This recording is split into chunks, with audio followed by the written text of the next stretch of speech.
नमस्कार दोस्तों। क्या आपको पता है कि राजा दशरथ का जन्म कैसे हुआ था? महाराज दशरथ का जन्म एक बहुत ही अद्भुत घटना है। पौराणिक धर्म ग्रंथों के आधार पर बताया जाता है कि एक बार राजा अज दोपहर की वंदना कर रहे थे। उस समय लंकापति रावण उनसे युद्ध करने के लिए आया और दूर से उनको वंदना करते हुए देख रहा था। राजा अज ने भगवान शिव की वंदना की और जल आगे अर्पित करने की जगह पीछे फेंक दिया। यह देखकर रावण को बड़ा आश्चर्य हुआ और वह युद्ध करने से पहले राजा अज के सामने पहुंचा तथा उनसे पूछने लगा कि हमेशा वंदना करने के पश्चात जल का अभिषेक आगे किया जाता है, न कि पीछे। इसके पीछे क्या कारण है? राजा अज ने कहा, जब मैं आंखें बंद करके ध्यान मुद्रा में भगवान शिव की अर्चना कर रहा था, तभी मुझे यहाँ से 1 योजन दूर जंगल में एक गाय घास चरती हुई दिखी और मैंने देखा कि एक सिंह उस पर आक्रमण करने वाला है। तभी मैंने गाय की रक्षा के लिए जल का अभिषेक पीछे की तरफ किया। रावण को यह बात सुनकर बड़ा ही आश्चर्य हुआ। रावण 1 योजन दूर वहां गया और उसने देखा कि एक गाय हरी घास चर रही है, जबकि शेर के पेट में कई बाण लगे हैं।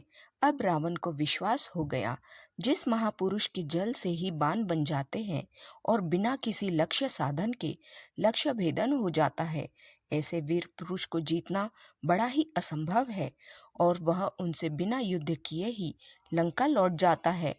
एक बार राजा अज जंगल में भ्रमण करने के लिए गए थे, तो उन्हें एक बहुत ही सुंदर सरोवर दिखाई दिया। उस सरोवर में एक कमल का फूल था, जो अति सुंदर प्रतीत हो रहा था। उस कमल को प्राप्त करने के लिए राजा अज सरोवर में चले गए, किंतु यह क्या, राजा अज जितना भी उस कमल के पास जाते, वह कमल उनसे उतना ही दूर हो जाता और राजा अज उस कमल को नहीं पकड़ पाए।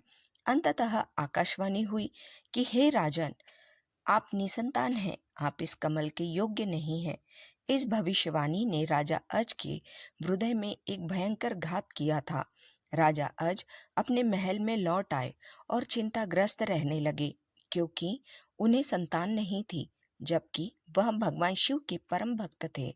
भगवान शिव ने उनकी इस चिंता को ध्यान में लिया और उन्होंने धर्मराज को बुलवाया और कहा कि तुम किसी ब्राह्मण को अयोध्या नगरी पहुंचाओ, जिससे राजा अज को संतान प्राप्ति के आसार हो। दूर पार एक गरीब ब्राह्मण और ब्राह्मणी सरयू नदी के किनारे कुटिया बनाकर रहते थे। एक दिन वे ब्राह्मण राजा अज के दरबार में गए और उनसे अपनी दुर्दशा का जिक्र कर भिक्षा मांगने लगे। राजा अज ने अपने खजाने में से उन्हें सोने की अशर्फियां देनी चाहिए, लेकिन ब्राह्मण नहीं कहते हुए मना कर दिया कि यह प्रजा का है, आप अपने से आपके पास जो है उसे दीजिए। तब राजा अज ने अपने गले का हार उतारा और ब्राह्मण को देने लगे, किंतु ब्राह्मण ने मना कर दिया कि यह भी प्रजा की ही संपत्ति है। इस प्रकार राजा अज को बड़ा दुख हुआ कि आज एक गरीब ब्राह्मण उनके दरबार से खाली हाथ जा रहा है। तब राजा अज शाम को एक मजदूर का वेश बनाते हैं और नगरी में किसी काम के लिए निकल जाते हैं। चलते चलते वह एक लोहार के यहाँ पहुंचते हैं और अपना परिचय बिना बताए ही वहां विनय कर काम करने लग जाते हैं। पूरी रात को हथौड़े से लोहे का काम करते हैं, जिसके बदले में उन्हें सुबह 1 टका मिलता है। राजा 1 टका लेकर ब्राह्मण के घर पहुंचते हैं, लेकिन वहां ब्राह्मण नहीं था। उन्होंने वह 1 टका ब्राह्मण की पत्नी को दे दिया और कहा कि इसे ब्राह्मण को दे देना। जब ब्राह्मण आया तो ब्राह्मण की पत्नी ने वह टका ब्राह्मण को दिया और ब्राह्मण ने उस टके को जमीन पर फेंक दिया। तभी एक आश्चर्यजनक घटना हुई। ब्राह्मण ने जहां टका फेंका था वहां गड्ढा हो गया।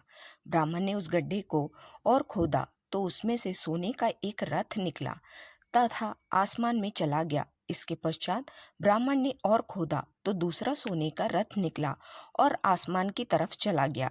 इसी प्रकार से 9 सोने के रथ निकले और आसमान की तरफ चले गए। और जब 10वां रथ निकला तो उस पर एक बालक था और वह रथ जमीन पर आकर ठहर गया। ब्राह्मण उस बालक को लेकर राजा अज के दरबार में पहुंचे और कहा, राजन, इस पुत्र को स्वीकार कीजिए। यह आपका ही पुत्र है जो 1 टका से उत्पन्न हुआ है। इसके साथ में सोने के 9 रथ निकले जो आसमान में चले गए, जबकि यह बालक 10वें रथ पर निकला, इसलिए यह रथ तथा पुत्र आपका है। इस प्रकार से दशरथ जी का जन्म हुआ था। दोस्तों, आपको यह कहानी और यह जानकारी कैसी लगी मुझे कमेंट करके ज़रूर बताएं और मेरे इस चैनल को लाइक, शेयर और सब्सक्राइब अवश्य करें। धन्यवाद।